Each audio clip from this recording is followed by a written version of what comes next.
Good Wednesday morning and welcome back. And today, John Patrick is continuing on from last week's talk where we were essentially talking about Acts chapter 2, verse 42, the meeting together and breaking of bread. And we talked about that. So if you haven't listened to that, go back and listen to that. You'll get some context for today's talk. And today we are going to talk about books and things that have come out of that for Dr. John.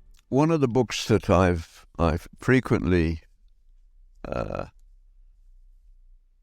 show to encourage other people to read is this one, Foolishness to the Greeks by Leslie Newbegin. This is my original copy, and I was looking at it last week and noticed it was given to us by good friends in 1988, Tony and Jane Cummins. She had been N.T. Wright's secretary in Oxford when Tony was doing his PhD with N.T. Wright. I haven't seen him for a year or two, but it became one of the most important books for me. And one of the things that's already come out of this podcast is a few people asking about books and how can we read together? I mean, it's very difficult to read together online. I don't know how to solve that problem. You've got to find a group of people who want to read. What we can do online is help you to start engaging with a book that will seriously make a difference to you. This is particularly, my major audience is medical, but I stretch further than that. And what this book does is, I think, one of the most brilliant books on engagement across cultures, which we have to do because we're now in a post-Christian age. The fact that the younger generation don't know about the Holocaust, for instance, and have no real knowledge of the Bible to a very large degree, is terrifying, because it means Acts 2:42 is not part of their lives. They are not building a solid Christian base. Now, Leslie Newbegin, the author of this book, went off to India as a young man, as a missionary, of a liberal persuasion theologically. Very smart, very clever young man. He had, I suppose, guilt feelings about the British involvement in India, although, let's face it, there was no military conquest of India. It was the British East India Company that basically took over because they ran an effective capitalist system, which the Indians didn't have. And the best guy to read that whole history, I'll leave that. There's a wonderful Indian guy, and you can remind me to talk about him later, but he writes about the role that the British played in India, and in particular of Christian civil servants, in a very, very interesting and persuasive way. Much as Tom Sowell writes about the impact of colonialism on Africa as being, by and large, essentially positive, not negative, and he's a black scholar. But of course, the young who only know how to be angry without knowing any history are in deep trouble. But that's another story for another day. Back to what happened to Newbegin. So he arrived in India and he realized he needed to learn the language. So many evangelical missionaries don't become fluent in a language. That's beyond belief. If you're going to be living with people, you've got to learn to speak their language. And there's a message for us there. I mean, we've been talking about Genesis in the recent past, and what God did at Babel was to divide people up on the basis of language. And if you don't have a shared language, and deeper than mere words, you cannot have a culture that will function. There's never been a multicultural society in the history of the world. In the end, a culture has to dominate. And it dominates because it does the job better than the others. I mean, just this week I listened to a feminist on trigonometry saying that she has to recognize, and she's only, I guess, looking at her in her 30s, she writes for The Guardian, The New Statesman, and others, very smart. She says, the sexual revolution has been a disaster, especially for women. And she says, much as I don't like the idea in some respects, I realize that monogamous marriage for life is the best option the world has ever achieved for children, for families, and for a stable society. Wow. She's right, of course, but I didn't expect to see a 30-year-old well-known feminist. She's got to take flack for that, but she's being honest. Cultures have to answer big questions, and if they don't have an answer to the big question and another culture comes along that does, they will lose. And the big questions are fundamentally, I did them as 9 questions, which I first got from Peter Kraft many years ago, and sort of smoothed it out a little for my purposes, for medical students who take things in fast and then go away and think about them. But everybody, at some point in their life, if they don't become totally drug-addled and crazed and incapable of thought, face some big questions. And the first one is, how did I come to be here? Is this really just a colossal accident, like the social Darwinians would have you believe? Or are we created? It's one of the two. There doesn't seem to be any other option. But one has far more explanatory power than the other. And also, one has responsibilities attached to it, the other has none. And then you start thinking, okay, so where did I come from? Good question. I'm not sure I can answer it. Why am I here? Why do I feel altered? Why do I, every now and again, even the worst of us, do good things? Especially, usually children can be the stimulus to that. Some brute who happens to be sober at the time will rescue a child from in front of a bus without thinking, because he's human when he's not full of drugs and alcohol. And children civilize us in that way. They always have. Jesus says, unless you become as a little child, you won't come at all. That's the deal. So where does that come from? You don't see that happening in the animal kingdom in the same way. They're just instinct-driven, but this is not instinct. This is rational in the very deepest sense, because it creates a society that is rationally better than ones that don't behave in that way. And when we lose that sense of charity, that sense of ortedness, we lose the sense of duties to one another, our society begins to fall apart. So looking back now, I realize how incredibly blessed I was to grow up basically after the Second World War. I just about remember the VE Day celebrations when I was 5 years old. I can remember we had a street party, and all the children, somehow or other, their mums and dads made them fancy dress costumes. They weren't very fancy, but my mum was a good seamstress. She made me a fireman's outfit, and my dad made a little wooden axe. I can remember the axe. I can see it in my mind's eye. And everybody had a party. There wasn't much in the way of food to celebrate, but they managed to have a party. This was a blue-collar area, sort of south side Chicago, if you like, except that nobody locked their doors.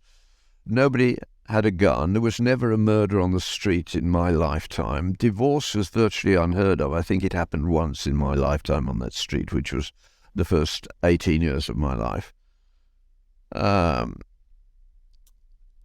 All the kids played on the street all the while, so the big difference between now and then is there no helicopter parenting, and what small amount of traffic there was service vehicles. The milkman, the postman had a bicycle, but the baker, the milkman, they came along, and the coal man delivering the coal, and those kinds of things. But they knew there were kids around. They drove carefully. There was never an accident to the kids on the streets.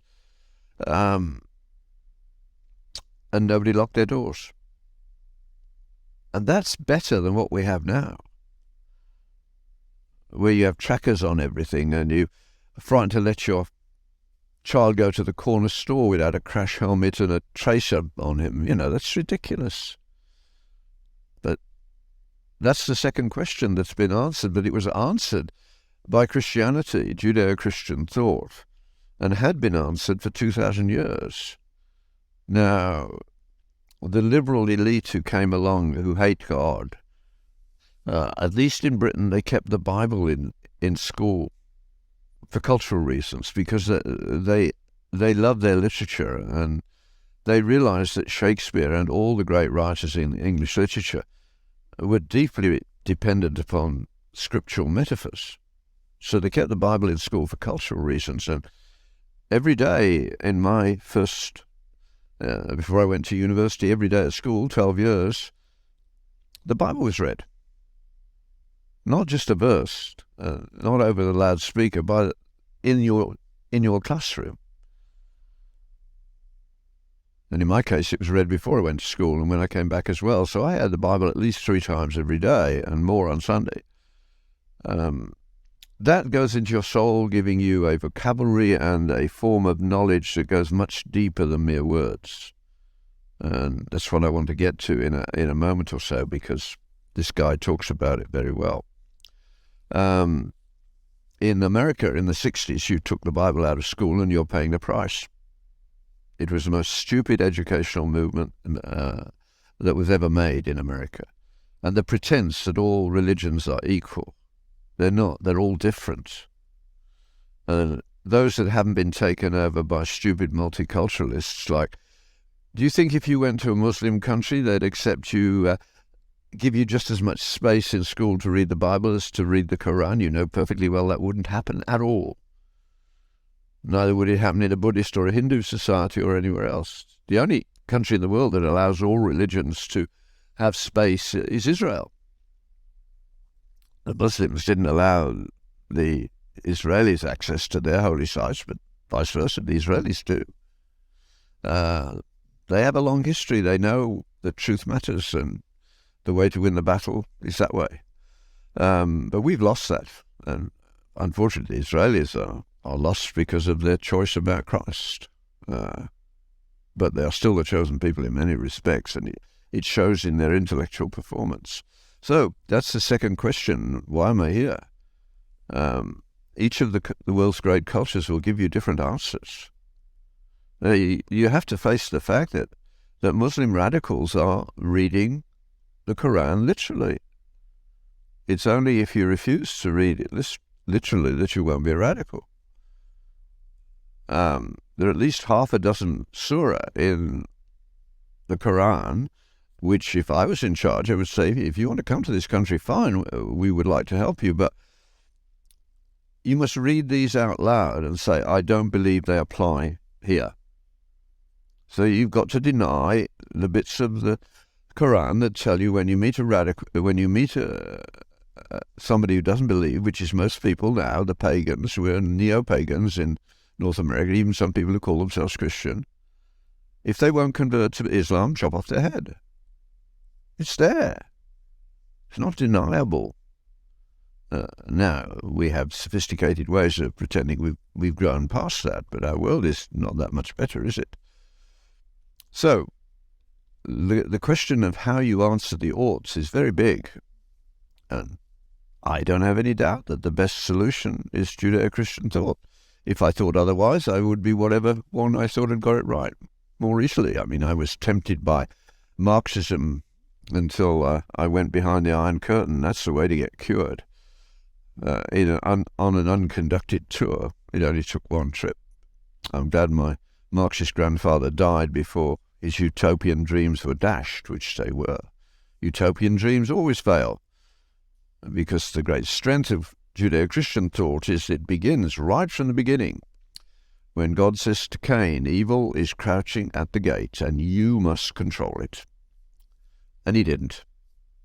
The fall is the one Christian doctrine which is the foundation of everything else, in a sense. It makes everything else necessary. Everybody knows it's true.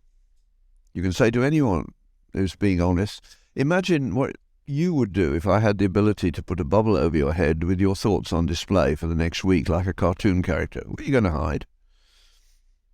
None of us could survive a week and have any friends at the end of it, even a spouse perhaps, if our real thoughts, before we refuse them, were on display to other people.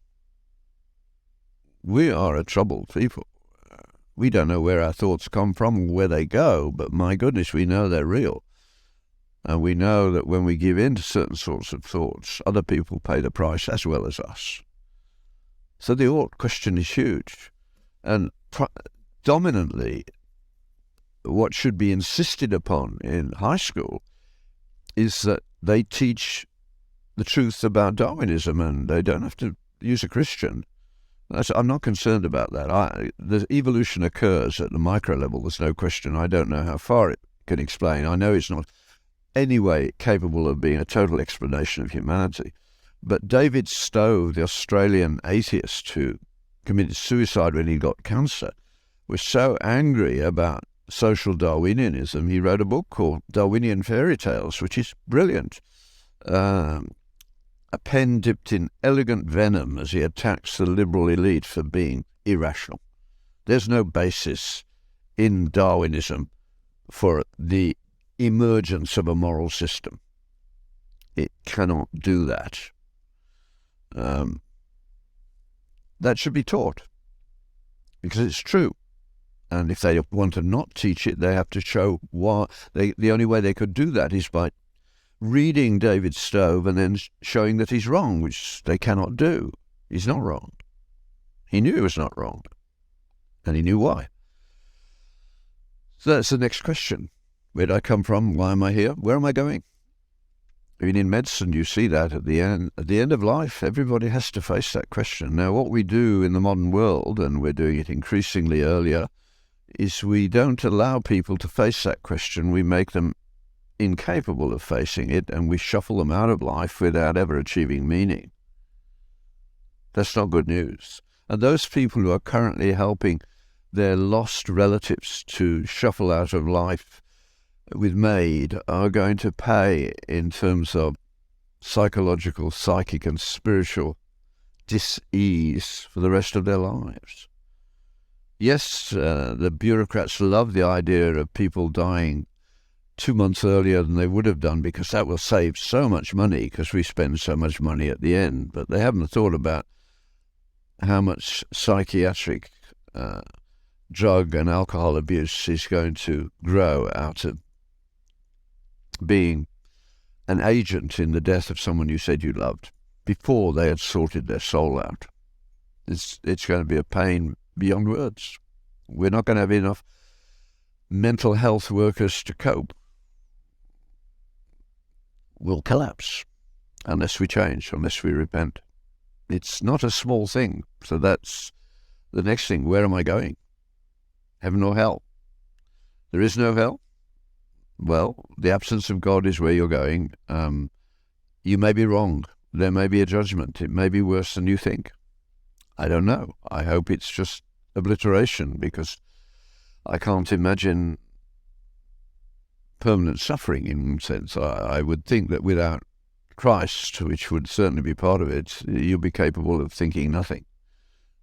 You'll be lower than the worms, so to speak. I don't know. But what I do know is that the one reality in life that turns up in the most difficult situations and illuminates them in the most wonderful light is Christ at the time of death, and especially of children. If you don't believe me, read Diane Komp's little book, A Window on Heaven, K-O-M-P. Every family should have a copy on their shelf, and every time you see one, pick it in a second-hand bookshop, pick it up and give it away. She simply describes children dying and how they brought her back to faith. It's beautifully done. So that's the first trio. The next trio overlaps in a more practical way. It's the big questions in the sense of how do I cope with death? How do I cope with suffering? How do I deal with injustice? Death, suffering and justice are the big issues. They relate to the first three. They all interdigitate. If there is nothing in this life beyond a battle for the genes, then there is no meaning, and death is just an absurdity and a horror. And as for suffering, we do what we can to relieve it, but it's horrible. It cannot be explained away, neither can death. Only Christianity doesn't explain it away. It says, you have become so resistant to reality, this is the only way that you might wake up to reality, that God loves you. Only if the story is that big can it make sense of all the horrors of our world. God says, it is worth it. You cannot bear it now, says Christ, but one day you will understand. I promise you that, and justice will be done. I've spent my clinical life largely with children that the modern liberal elite want to destroy before birth, in one way or another. But I think they are the most civilizing group of children on earth because they can evoke a humanity that's almost half dead and bring it back to life. The story is big enough in our case. Justice, the only question you have to ask these social justice warriors, define justice. What is it? Do you really want to have equality of outcome? Then there'd be no reason to do anything, no inventiveness, no motivation. Everybody's got the same anyway, so why would we bother? We will just go down and down into a lower and lower, meaningless society. Equality of opportunity, now that's an entirely different thing. But you can't even describe justice and what its prerequisites are. If we are going to have justice, who controls the judges? Or do they serve their own group, as you are doing at the moment? Or think you're serving your own group. You're actually doing them a disservice, but that's another discussion. There are no courses on the philosophy of justice in law school because there is no philosophy of justice that they can live with. They don't want to face it, so they don't teach it. There's no philosophy of medicine for the same reason. And bioethics is a denial of ethics because without transcendence you can't have ethics and you can't have justice. It's all written down. It's all available. You can find it on my website. And that can help you because then you are brought by sheer weight of evidence to say, well, I can't dismiss Christianity as stupid at least. That's step one. So that leads you to the last trio, which is what education should be about and isn't. What can I know? What lies within the realm of possibility for knowledge for me? And you have to work away at that, the nature of knowledge and how you acquire it and how you know it's true or false. But that leads to the next one, because once you've got that knowledge, you've got to answer the next question is how you apply it. What can I know, therefore what ought I to do? Is the end point ethics. And in between, you've got the whole question of education, which T.S. Eliot saw the problem coming in the 1930s, where he said, where is the wisdom we have lost in knowledge? Where is the knowledge we have lost in information? Now we have deans of medical schools, at least, who are totally uneducated, crowing about the information-rich environment they've produced, and we now have the real comeuppance for education is hilarious. Now we've got algorithms that can write essays that are better than they would normally write, because at least they'll be quasi-grammatical. How are they going to deal with this?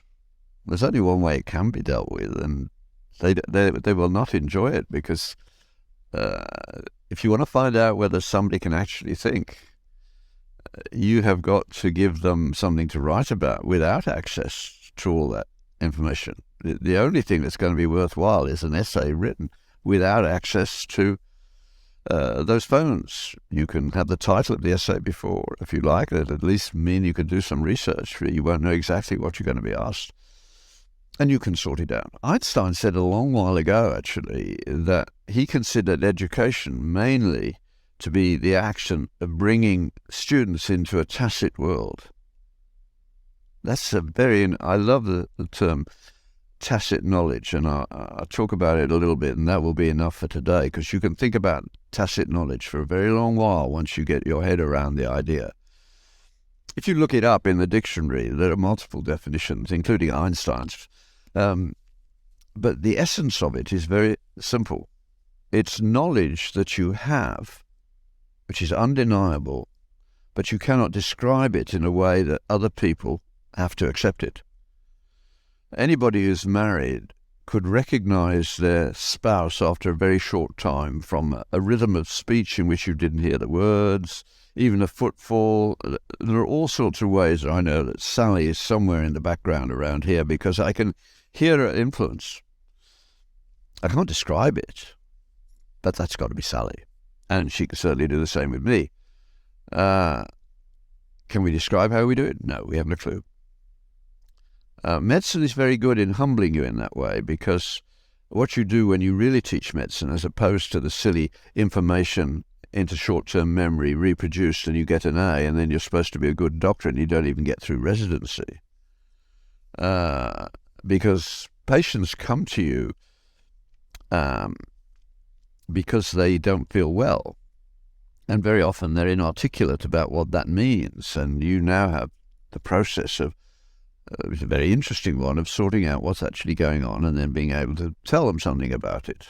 And of course this immediately requires you in the modern world to say, do you wish me to affirm your current beliefs, or do you wish me to tell you what I think is the reality and what's likely to happen?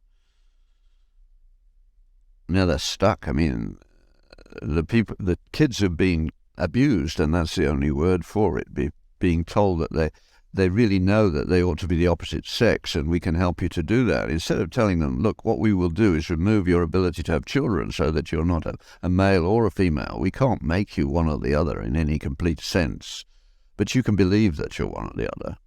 And as long as you don't think about it too much, you'll be all right. But judging by the suicide rates, there's going to be a lot of litigation from this process. But of course, most people, when they come to the doctor because they're not feeling well, they want truth. They don't want affirmation of their worldview, or they're not going to be ticking off the pronouns, as long as you make them face that fact and say, look, if you want to deal with the pronoun and all the rest, that I haven't got time for that as a doctor, go and find a counsellor who'll teach you how to deal with that more effectively. And when you're ready to speak in ordinary common parlance, I can handle it with you. And I will tell you the truth as far as I know it. I'm not going to be 100% accurate, but I'll do my best. And of course, that's exactly what you want from your doctor.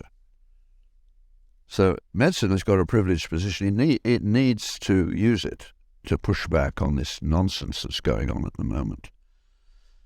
So there is no wisdom left in our world.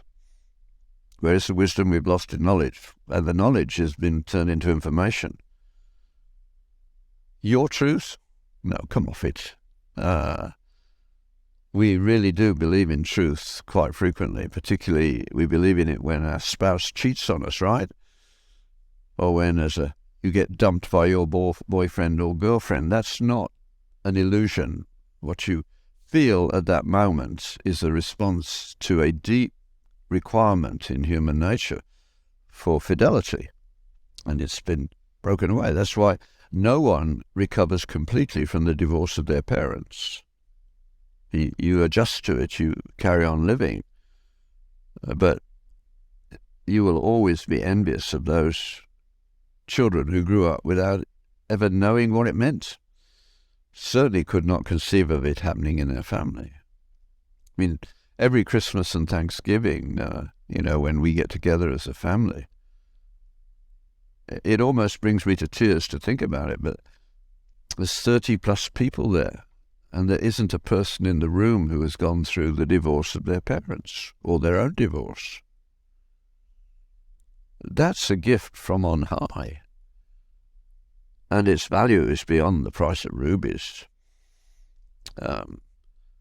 All that comes from tacit knowledge. We cannot describe our conversion. We try to do it, and we shouldn't, in my view. We've bought into the world's view that the only things that count as knowledge are things that you can explain to somebody else and they can tick the boxes. Well, one thing that's most real in the life of a Christian doesn't fit in those little boxes. God comes to us. We don't come to God. Get the cat and the mouse the right way round. Unfortunately, the cat is not out to destroy us, but to love us. And our description of how faith comes to life for us is not explanatory. It doesn't tell anyone else how to do it, but it does make it very clear that this is a real thing, not an imaginary thing. It works in tough situations. It makes better people, not worse people. So, just if you're having trouble with this one, just go and read the interview between Jesus and Nicodemus in John chapter 3. Nicodemus is a modern man in many ways, although he's religious. He was a professor in our terms, and he was proud of his abilities, I'm sure. And also, like all professors, very aware of people who are better at it than they are. So being a professor, it's very hard not to be envious. Getting over that is an important step forward. Most people never get over it. So he watches Jesus teaching and realizes he's a light year better than I am at this. He's playing in a different field. And so he goes to Jesus by night so that nobody knows what he's doing and he can't get flack from his group, so to speak. And Jesus gives him what I call the greatest non-answer of all time, because he knows exactly what Nicodemus wants. Nicodemus wants to teach with the authority that Jesus has. And Jesus says, the problem is, you can't get to where you want to go from where you are now without help. Unless you are born of the Spirit, you cannot even comprehend, let alone live, the way I want you to. But if you ask, if you seek, if you knock, you will find your way, as Nicodemus did. That's the way to talk about our faith. When somebody says your faith is irrational in an academic environment, I say under my breath, thank you, Lord, for delivering them into my hands, because I know what's going to happen now. I say, no, you can't possibly understand my faith. You can see some of its impact, and I can tell you stories of how people's lives were changed by it. It's certainly not irrational. It's better thought of as supra-rational. It didn't make me a less good scientist. It made me a better one. Several of the most important things I had the privilege of doing that have helped people's lives in their thousands around the world would not have happened if I had not been a Christian. You see the world differently. Occasionally you see it through the Master's eyes, and that is a very special moment. And that's what we need to bear witness to. We're not required to do anything except go and tell what the Lord has done for you. Now, if you don't have anything to tell, you've got a lot of work to do. And that's where you get back to Acts 2:42. If you claim to have believed that Jesus is the Son of God and have called him Master and Lord, then you have to start doing what he tells you to do. Obey. I mean, the Christian definition of love is so straightforward. If you love me, keep my commandments. It's also the third beatitude, but I'll leave you to think about that. Love me is measured by obedience. Now, there's nobody listening to this podcast who doesn't know of at least one bit of their life which is out of order and needs to be put into order. Make that a central focus of your prayer. Ask for the help you need to put it in order, and it will be given to you. That's the promise. Not necessarily quickly. The more arrogant you are, the longer it takes. It took John Wesley 10 years, but he got there. That's enough for this week, I think. God bless you all.